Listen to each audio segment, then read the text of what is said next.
So now we're going to be on about Notts TV, and it first started broadcasting on the 27th of May, and it runs between 4 p.m. and midnight, 7 days a week. Is that correct, Carole? That's right, yeah. It is, yes. And the channel actually began transmitting scenes of Nottingham people of all ages, backgrounds and professions. They were staging a mass bolero, which was actually made famous by the son and daughter of Notts themselves, Jane Torval and Christopher Dean. So, what a first impression. So, Carole, my first question that I'd like to really press forward to you is it's lovely that you could come down again, but we are here to discuss the relatively new channel, available on Freeview Channel 8, and what do you think the Notts folk will make of it? Well, so far it's had a really positive reaction. Everyone's been really excited about it, and I've loved what's going out.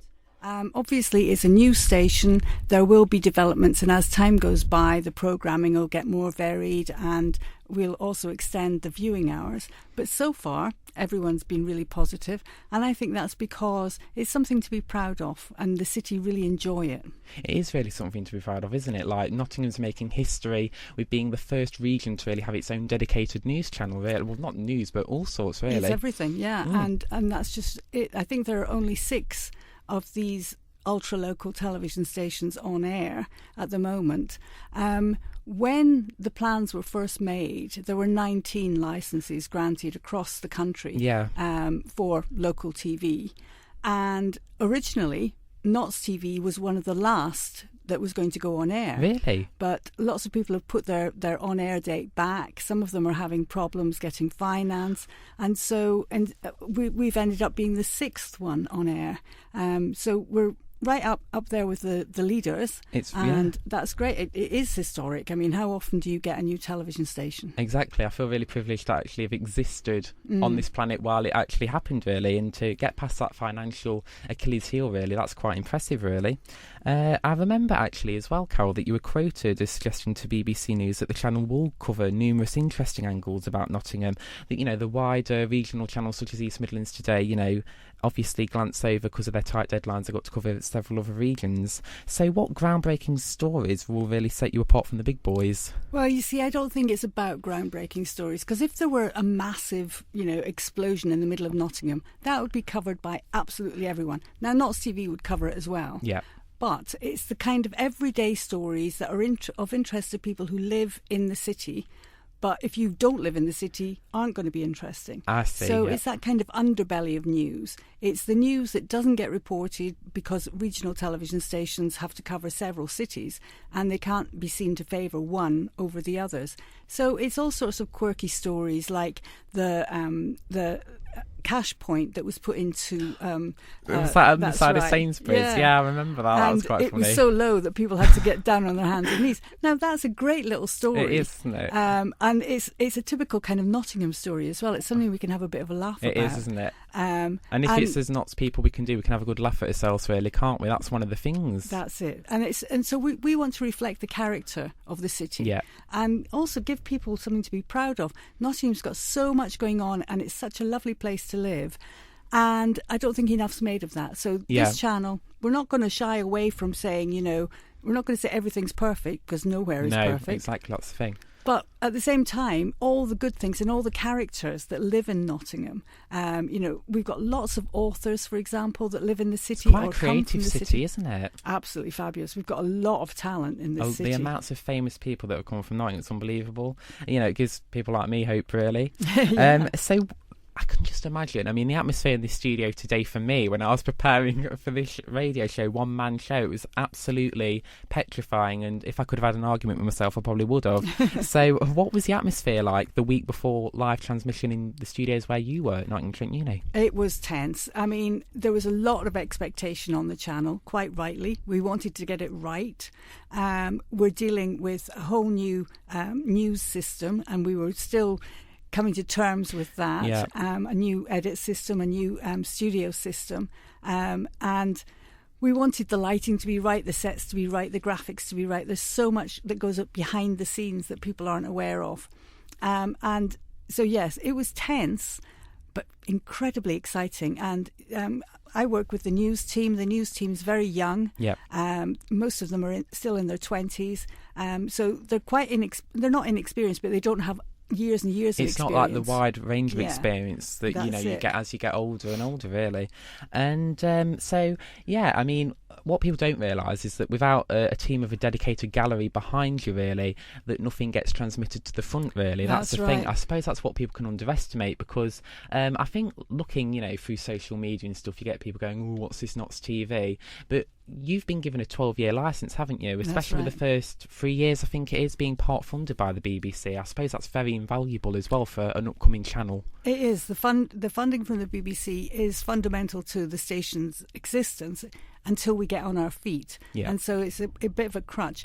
But we are actually supplying the BBC. We have a contract with them. So every local television station supplies the BBC with 3 stories a day.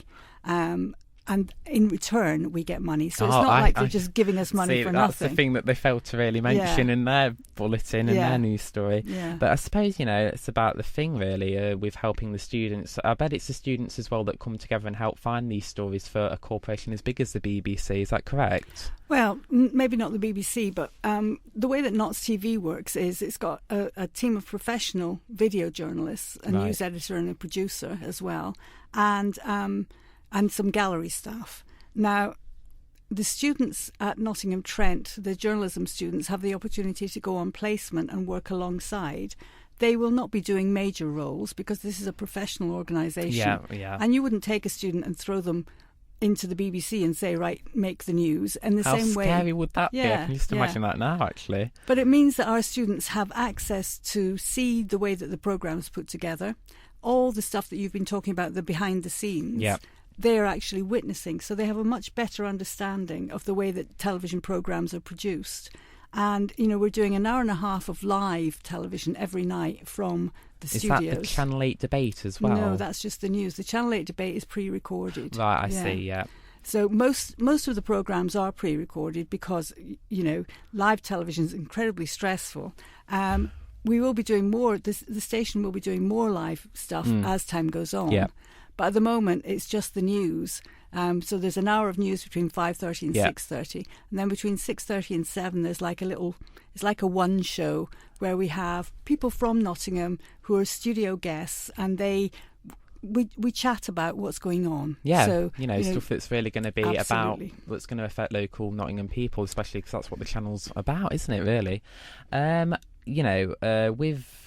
The channel, I did notice, and I think now I understand why, that you've actually got established journalists such as Becky Sheeran, taking the lead, because I thought naively when I was going to watch the channel there's going to be an unknown student there doing the news. No, it's all professional. It is, it's very professional, and I think it's about, with the links to employment for the students, it's about making contacts with these journalists, I suppose, getting to know them, they get to know them, and then it's about spreading the word out, oh, have you heard about this person? I worked with them on Notts TV. That's it, yeah. So the students can volunteer to work at weekends. They can go on work placement for a couple of weeks at the station and get experience. And as well as that, they can actually, because their newsroom is directly underneath the Centre for Broadcasting and Journalism newsroom, they're seeing them every day, and they can actually witness how the programme's put together. I suppose it's very open, isn't it? You can just go have a look, and it's great, isn't it? Now, you've been the head of broadcast journalism, and correct me if this is wrong, I think it is for the past 15 years, isn't it? Long time. Well, I haven't been head all that time. But you've been very involved with it, so I suppose you know what you're doing down there. Yeah. Can you give us some famous alumni? I thought, I was going to say that, and I thought it sounds wrong, but no, that's right. No, that's right. Right, yeah. Oh, let's see. Gosh, we've got quite a lot actually. Who springs to mind? Well, Adam Leventhal, who is on Sky Sports News. Yeah. He's a regular presenter there. He graduated from the BA in broadcast journalism. Who else have we got?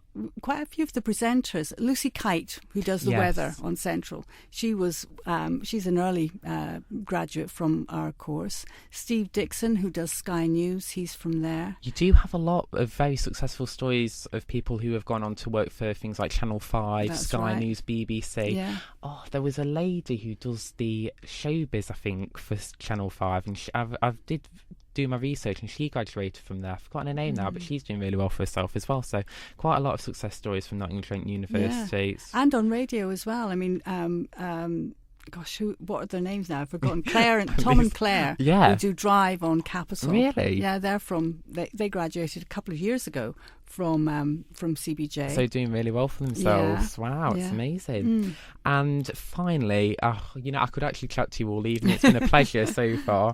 But coming on to a bit about your career, I know that you've published 2 books on radio, Radio Hardback Volume 1 and 2. Is that correct? It's called like a 2-parter, and it's basically about how radio is a very effective communication platform. And I think you went into the analytics of radio, didn't you, about how to put it together, the importance of placing a jingle here, and how to present the news properly.